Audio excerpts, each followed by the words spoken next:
Yo soy de familia oriental. Mi abuelo, coronel Borges, nació en Montevideo durante la Guerra Grande. Inició su carrera militar como artillero cuando la ciudad estaba sitiada por los blancos, por Ciudad Libre. Él tenía 14 años. Y luego se batió en la batalla de Caseros, en la división oriental, que comandaba César Díaz, y era ya un veterano de 16 años. Y luego, bueno, hizo la guerra del Paraguay, se batió en Entre Ríos con los cardenistas, participó en las guerras civiles, estuvo en Cepeda, en Pavón, y luego fue jefe de las tres fronteras, es decir, frontera del norte de Buenos Aires, del oeste de Buenos Aires, del sur de Santa Fe, y estuvo en la gran batalla de San Carlos en el año 72, en que venció a los indios, que era también un jefe oriental, Ignacio Rivas, no es un oriental. A mi abuelo lo mataron después en la Revolución Mitrista del año 74, y murió. Y en el combate de la Verde, yo he visitado campos de batalla. De modo que por el lado de mi padre, yo soy oriental, y por el lado de mi madre, sí, porque ella está vinculada a los Aedos y a los Mendoza, y por parte de mi padre, bueno, yo soy de algún modo sobrino de Luis Mellán Lafinur, el historiador, que vivía en la calle de Buenos Aires. Escribió un libro por Juan Carlos Gómez, un libro muy respetuoso contra Zorrilla de San Martín, titulado El Tabaricilio. Sí, es un libro en broma. Entonces, ¿cómo era el vínculo familiar? Eran primos de la rama de la madre. Eran primos de la rama de la madre, sí. De Acevedo, sí. Pero eran Amorín ellos. Eran Amorín, sí. Asesinatos. A eso se dedicó también en algún otro cuento con respecto al Uruguay, ¿no? Sí, absolutamente. Hay un cuento, Avelino Arredondo, ahora me acuerdo perfectamente, es de un magnicidio, un hecho real de un magnicidio que ocurre, alguien que se encarga, digamos, se prepara para cometer el magnicidio, de esa manera que a Borges, vamos a cortar un poquito, pasa, no sabías que iba a venir, perdón. Avelino Arredondo es la historia de un magnicidio que ocurre en Uruguay, un personaje que se prepara para esa tarea en pos, él cree de lo que él cree que es una misión justa, ¿sí? Y está basado en un hecho real que ocurrió en Uruguay, ¿verdad? O sea que la relación de Borges y Uruguay es estrechísima. De vuelta, esta parte del Buenos Aires antiguo, de la criolledad perdida de la Argentina, del suburbio y del habitante del suburbio, a Borges lo fascina en el Uruguay porque lo encuentra permanentemente. Y otra cosa que lo fascina es ese reptil de Lupanar, como lo llama Lugones, el origen del tango, ¿verdad? Es un tema que a Borges lo captó y él, digamos, lo ubica en la banda oriental, como él sabe decir. Él no habla tanto de la República de Uruguay, sino habla de la banda oriental, ¿no? Como aquella provincia perdida nuestra, pero con gran cariño. Así que sí, hay mucho en común entre Borges, su literatura, pero también su vida con Uruguay.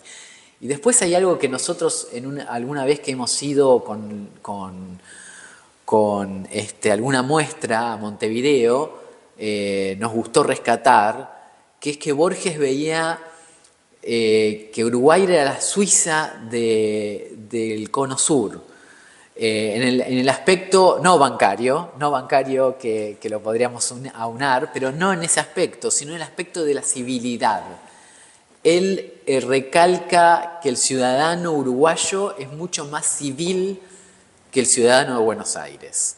Y él, recordemos que se cría en Europa, en Ginebra, y él ahí, digamos, ve la civilidad de una Suiza que quiere armarse de esos cantones por motus propio, quieren formar una nación. Y esa civilidad que ve en Ginebra, él la traslada al Uruguay.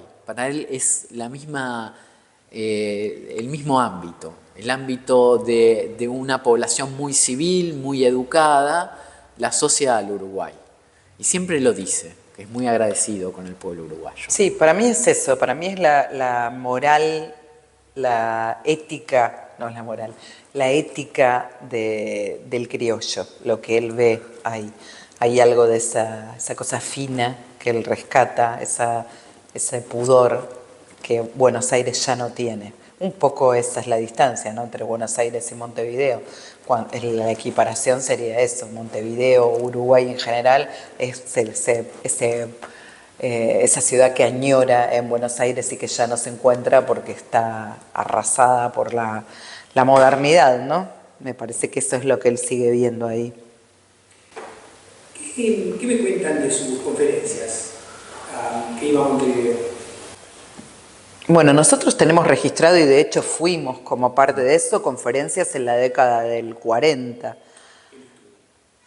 donde él estuvo. Creo que no tenemos el dato de dónde, o sí, no teníamos el dato de dónde habló. Me parece que no, habría que de chequearlo. La de Montevideo no, porque ese sí, en la Universidad ¿Sí? de Montevideo. ¿En la universidad Sí, en la Universidad fue? de Montevideo, sí, si no me falla la memoria, en la Universidad de Montevideo habló, sí. Y habló de poesía gauchesca, ¿no? A ver, me parece que sí, está ese dato, Lo podríamos chequear, pero sí, me parece bueno, que que la poesía gauchesca tiene ahí como tiene un origen común ahí, ¿no? Porque tiene que ver con eso, nuestros poetas gauchescos peleaban en las guerras en el Salto Oriental. Entre una banda y la otra. Claro, entre una banda y la otra. Y además Uruguay y Montevideo era el lugar de residencia de todos los exiliados del régimen del rosismo. O sea, durante la época de Rosas se exilian en Montevideo, entonces tiene también ese valor. La gauchesca es como un patrimonio compartido, ¿no? Bartolomé Hidalgo es medio como que a eso me iba a un referir. poco de él, un poco de ahí, un poco de acá. De vuelta, el mito inicial de la gauchesca, Sí. Borges lo ubica en Bartolomé Hidalgo, ¿sí? Entonces dice, toda nuestra gauchesca proviene de ahí, como el mito inicial de Carlos Gardel, del tango, bueno, de vuelta. Es el más gauchesco de nuestros gauchescos. Exactamente. O sea, los cielitos de Bartolomé Hidalgo son mucho más auténticos. Totalmente. que el Fausto de Estanislao del Campo. Eso es una pose, mientras lo otro es bastante auténtico, es como esa poesía patriótica emergente, ¿no? De emergencia patriótica, y es real, si bien es una forma de escribir al modo de los gauchos, una forma de recrear el habla del gaucho, pero son mucho más auténticos que los trabajos posteriores, que el Martín Fierro o que las obras de Estanislao del Campo. Y Borges habla de eso, o sea, le dedica a eso. ¿Y han encontrado literatura uruguaya entre sus libros? Hemos encontrado algunos regalos, sí. Él colabora con alguna revista que se llamaba Alfar, una revista de vanguardia, que sale en todos los números en Montevideo, y él era asiduo colaborador de Juventud. Estoy hablando del joven poeta Borges. Apenas vuelve de Europa y empieza a contactarse con esas revistas de ultraístas, exactamente, sí. Pero volviendo a esto, a mí me parece que, de vuelta, Borges ve como un mito de origen o algo seminal en el Uruguay con respecto a la Argentina.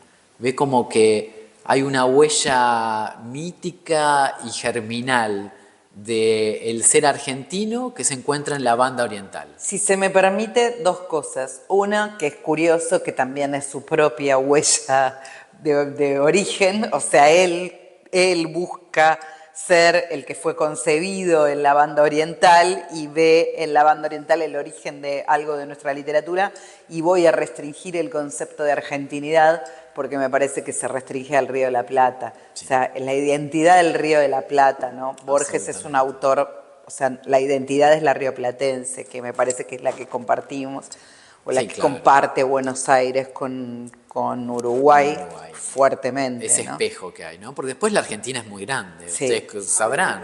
¿Podrías reiterar ese concepto que me pareció muy interesante? Porque me parece que Borges es un autor argentino, pero Borges reproduce el habla del Río de la Plata literariamente. Borges se restringe su obra prácticamente a Buenos Aires, o sea, y cuando digo Buenos Aires no me refiero a la ciudad, sino a todo Buenos Aires, La Pampa, o sea, a Buenos Aires provincia, pero me refiero también a una región.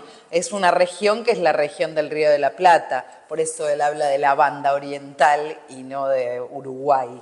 No hace mención a Uruguay, sino siempre a la banda oriental, anterior a la división política. Exacto. Y me parece que es una región identitaria, cultural también, a lo que está haciendo referencia, ¿no? A esto del criollo.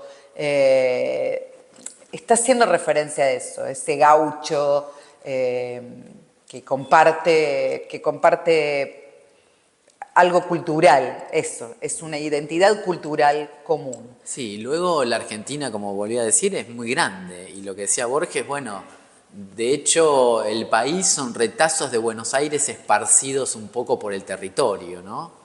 Retazos por decir buenos, ¿no? Él conoce muy bien el país y lo recorre, como recorrió el Uruguay, y dice, bueno, el país es un poco de retazos de la ciudad de Buenos Aires esparcidas por toda la Pampa. Entonces está muy bien lo que dice Laura, hay una cuestión de espejos rioplatense, de este río que nos divide y nos une entre Montevideo y Buenos Aires. Y bueno, y la Argentina nos queda un poco más lejos después, todo el territorio. Sí, yo era muy amigo de Pedro Leandro y Juche, era muy amigo de Fernán Silva, de Valdés también. Son los dos primeros nombres que llegan. Y luego me llega también el nombre de Susana Soca y de Enrique Amorín, que se casó con una prima mía, Estela Edo. Estela Edo vive todavía. Amorín murió, no recuerdo la fecha. Tengo mala memoria para fechas. Yo tengo esos recuerdos que todo el mundo tiene del Tupinambá, de la Pasiva, y nos bañábamos en la playa de Capurro. Había casillas de baño entonces. La gente bajaba en la casilla de baño al agua.